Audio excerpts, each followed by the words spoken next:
Hello friends, welcome to my new blog. तर guys, आजच्या ब्लॉगची starting करत आहे. इथं गणपती मंदिरात आलो होतो, यवतमाळच्या एका फेमस मंदिरात. कोणतं मंदिर आहे ईश्वर यवतमाळचं?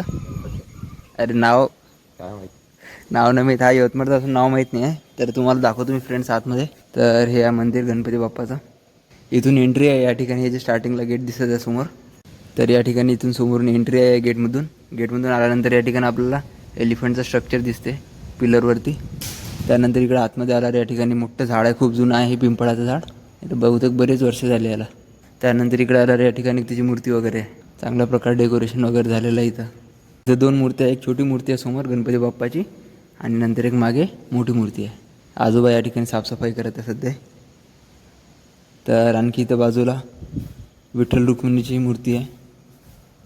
हे पण खूप छान दिसत आहे. या ठिकाणी डेकोरेशन वगैरे केलेलं आहे मस्त. तर फ्रेंड्स, आज आमची CET सेलवरती ड्युटी होती. आजचा डे 4 आहे. तर आणखी आमची ड्युटीला वेळ होता म्हणून आम्ही आलो होतो इथं मंदिरात वगैरे थोडा वेळ बसण्यासाठी वगैरे फिरण्यासाठी. तर या टाईपमधली इथं एन्व्हायरमेंट आहे, पाहू शकता. या ठिकाणी हॉल वगैरे आहे काही प्रोग्राम वगैरे करण्यासाठी. त्यानंतर इथं एक मंदिर आहे विठ्ठल रुक्मिणीचं आणि एक गणपती बाप्पाचं, जसं मी दाखवलं. त्यानंतर इथं जुनं झाड वगैरे आहे पिंपळाचं. तुम्हाला बाहेरचा परिसर दाखवतो मी. तर गाईज, हा बाहेरचा परिसर. या ठिकाणी इथं फ्लॅट सिस्टीम वगैरे आहे आणि इथं गार्डनिंग वगैरे केलेली आहे. या ठिकाणी इथं गार्डनिंगसोबत आणखी काही इथं इक्विपमेंट्स लावून आहे एक्झरसाईज वगैरे करण्यासाठी. तर गाईज, या ठिकाणी पाहू शकता तुम्ही मेहंदीच्या झाडापासून गार्डन वगैरे बनवलेलं आहे आणि या ठिकाणी लिहिलेलं आहे गणपती मंदिर. पूर्ण प्लांट्सपासून बनलेलं आहे. याला स्ट्रक्चर दिलेलं आहे गणपती मंदिर म्हणून. तर या टाईपमधलं एन्व्हायरमेंट आहे. हा इथचा ओपन स्पेस आहे. हे मेन गेटवरून आल्यानंतर इथं पाय वगैरे धुवायचे, नंतर या ठिकाणी आतमध्ये दर्शनाला जायचं. Wanna clear a bottle of Cabernet.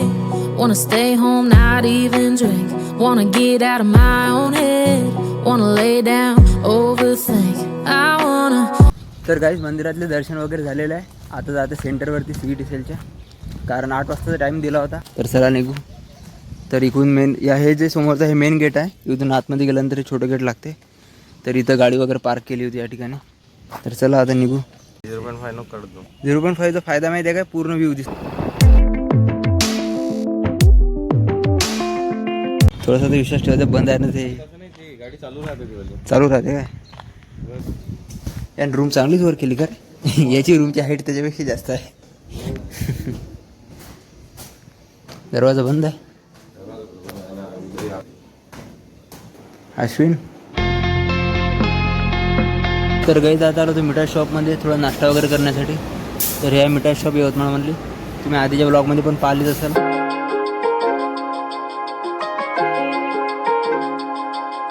तर ईश्वर तिथं ऑर्डर वगैरे देतात त्या ठिकाणी. तर गाईज, आता हे आहे मेनू मिठासचा. तर यामधलं आम्ही काय माहीत आता काय बनवलं. ईश्वरनं ऑर्डर केलेलं आहे. बरोबर आहे? सरप्राईज आहे. ठीक आहे. तर फ्रेंड्स, आता बघू आपण काय सरप्राईज आहे याच्यामधलं. अरे बॅक साईडनंच काही नाही आहे, फक्त समोरूनच आहे. तर फ्रेंड्स, आजचा दिवस खूप जास्त हेक्टिक गेला. आज आम्ही पूर्ण CET सेलवर होतो. आज कम्प्लीट आम्ही 4 शिफ्ट केल्या होत्या. टाकला काय म्हणून नाश्ता करायला आलो या ठिकाणी. गाईज, बाहेरचं एन्व्हायरमेंट पाहू शकतो तुम्ही, किती सही आहे. बॅकग्राऊंड नॉईस येत असेल तुम्हाला. फ्रेंड्स, आमची रेसिपी आलेली आहे. कचोरी चाट आणि पापडी चाट ऑर्डर केली होती. You say you need your space, then pull me close.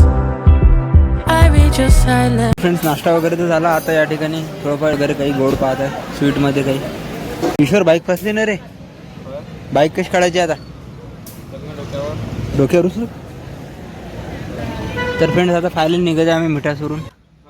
Bye bye, भेटू. तर फ्रेंड्स, शॉपमधून दूध घेतलं होतं. आता जाते रूमवरती.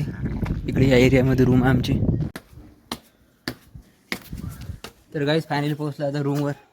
या रूम, कपडे बाहेरच आहे. शैलेश. तर गाईज, आता फ्रेश वगैरे होतो. नंतर भेटू थोड्या वेळानंतर. Louder than most. Super Mighty or 650. ओ भाई साहब. One day you're warm, the next day you're cold. Got me second guessing what I already know. I give you love, but you ration yours. You open up just to close